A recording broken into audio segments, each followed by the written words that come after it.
Hey, wait a minute. What? Who the heck are you? Annabeth. What the heck is your hat? What hat? The one from the book. What book? This one! So the teaser for Percy Jackson Season 3 just kind of came out, I think about a day or two ago. And it's our first adaptation for the Titan's Curse. And I'm pretty excited. Well, this is the Titan's Curse first adaptation. The first two books are, I guess, lucky enough to also have two adaptations. Although I don't know if I would say lucky. 2010, Percy Jackson. Yeah. I gave the film, as a movie, I gave it a 7 out of 10. I thought it was fine. A 5 out of 10 as an adaptation. He gave it a 3. As an adaptation, it just wasn't really that good. Let's just start. Enough about that. Let's just get started about the main video. We'll start with the characters. Percy Jackson here is played by Logan Lerman. Guard it well. Only use it in times of severe distress. This is a pen. He's not. Well, one of my notes for the movie is strange acting. Wait, a fury? What's a fury? And why do you say you can tear her to pieces? Huh? What can't? Look, I'm standing right here. It's odd. One of the issues I have with the filming is that sometimes it just overheats easily. Percy's just a guy. I'm gonna save Annabeth for later because oh my gosh. Grover is played by Brandon T. Jackson. Ooh, the daughters of Aphrodite. Okay, all right, guys, you guys got a lot of catching up to do. Grover, he hyper lady-loving background character who now has the focus. Not a bad character. He's just kind of, yeah. I mean, I guess he's useful on some occasions, but he's also just kind of there. Annabeth, she doesn't love architecture, which was the main part of her character in the books. This Annabeth is played by Alexandria Daddario. No, Alexandria Daddario. I won. Hello, motherfucker. Annabeth. Oh, sorry, that's just a note. Sorry. No invisibility cap. I think it was like a Brooklyn baseball cap that turns you invisible. Couldn't even include that in the movie. Also, she doesn't seem to know Luke in this film. Like, they just don't know. Like, they know each other. They know the other person exists. They don't know each other. There's no history with each other. It may say story on my notes, but it's mostly the things that they changed for the sake of the movie that aren't really in the book. Like, for example, Percy is just told right off the bat that he's the son of Poseidon. The second Chiron shows him the dock, or his cabin, if you want to call it, it's immediately like, oh, I'm the son of Poseidon. Like, oh my gosh. Oh yeah, there's also no Clarice. No mention of her. She's not really that important in the first book. I guess she kind of acts as a bully to Percy in the first book. I guess that's kind of it. But like, I guess there isn't really a reason. Just introduce her bullying Percy, and that's it. That's all you kind of had to do. Because she does become a prominent figure throughout the series, especially in the second book. Let's see, where am I at? Annabeth and Percy on opposite team. I just thought I could include that. They're play capturing the flag, and they should be on the same team, but they're not. It's odd. This is the best part. Hades just appears. Like, after the capture of the...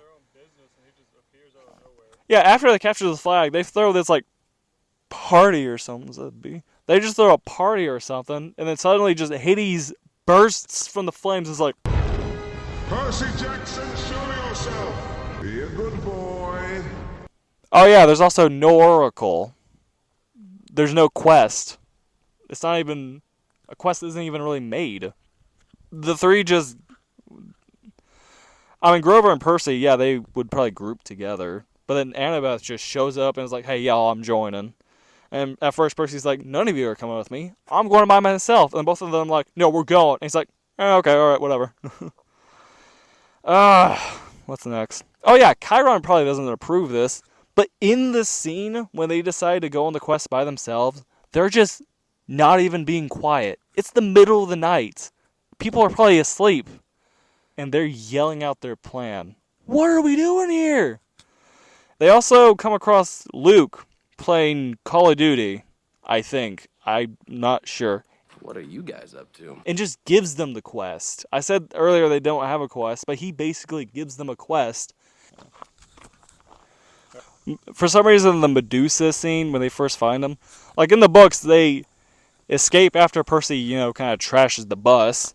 They get hungry and like, hey, wait a minute, I smell burgers, and they just walk into some lady's house. I don't fully remember how the book does it, but that's kind of how it goes. In the movie, however, they kind of just walk in after Luke gives them a map, and the map shows them, oh, I didn't even get to talk about the pearls. I didn't talk about the pearls.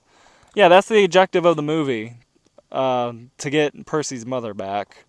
They find the pearl on Athena's statue in Nashville. The most original scene they probably have. And then Hydra's attack. And then they use the Medusa head. Yeah, it's a very original scene that they have. The casino, this is a weird change that doesn't really make a lot of sense. Instead of the flowers being crushed down and pumped through the air, like in the book, it's like a flower. And honestly, from watching the film, it looks like cake frosting. It's the most delicious thing I've ever consumed. I would eat the shit out of that. I got more notes here. And then when they get to the underworld, instead of going through Krusty's bed, it would make a lot more sense if you read the book. It's not a crusty bed. It's a place called Krusty's Bed. It's not weird at all, okay? It's cool. They walk up to a Hollywood sign, and boom, now they're in the underworld. Oh, wait. Oh, never mind. Actually, that makes way more sense. And then we get into the underworld, and it's a very I don't usually like saying the term stereotypical. I think it's overused. But the underworld looks like a stereotypical version of hell. That's all I really gotta say. Oh. Okay, here we go.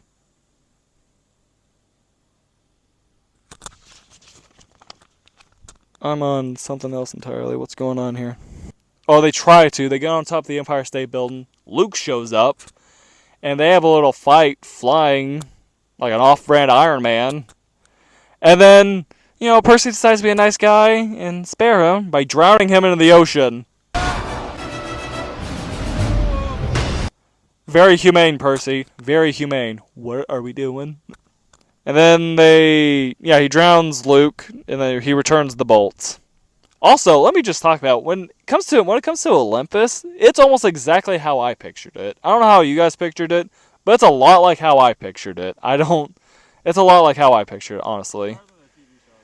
It's better than the TV show adaptation, if I'm really being honest. In the TV show version, it looks, I know that they had a smaller budget, but it looks desolate. It looks like nobody was there. Oh, wait a minute. Speaking of budgets, this film was made on a $95 million budget, $95 million budget, and then it made back nationally $226.4 million. Disney's putting more money in live-action remakes than they are in their own shows. I feel like Percy Jackson should have at least a $30 million budget. Or just, it's only $15 million more. What difference does it make? Percy Jackson should at least have a $30 million budget. If maybe not, you should at least give it a $50 million budget for the final season. Or even the fourth season. Because those seasons are going to require a higher budget than what you're giving them now. My thoughts on it. As a movie... Oh yeah, there's no Ares, there's no Clarice. Actually, anything from the Ares family is non-existent. They aren't even in it. No Oracle. Luke's the Oracle. Luke's the Oracle. Basically, what am I watching? I'm watching a watered-down Percy Jackson. I mean, as a film, I said this before, as a film, I give it a 7 out of 10. It's a decent film. It's also too long of a film. It's I'm not saying 2 hours is too long of a film. I'm just saying it doesn't offer enough for it to be 2 hours. Yeah. As a movie, 7 out of 10. As an adaptation, 5 out of 10. I'm trying to think of an interesting way to say this. I had one earlier, but now I'm trying to think. This movie really was not that faithful, but the show, season 1, is supposed to be a lot more faithful. So if you feel like hanging on for a little bit longer, we can review that as well. Actually, I will review it. And honestly, while I'm at it with the movies, I'll review the second one as well. I might want to bang my head against the door a couple of times with all the whatever bullshit they plan on doing, but I will do it. I'll also do a season 2 review, and when season 3 comes out, I'll review that as well. Stay by the dock, stay by the cabin. Maybe one day, hopefully this can happen. Have a good day.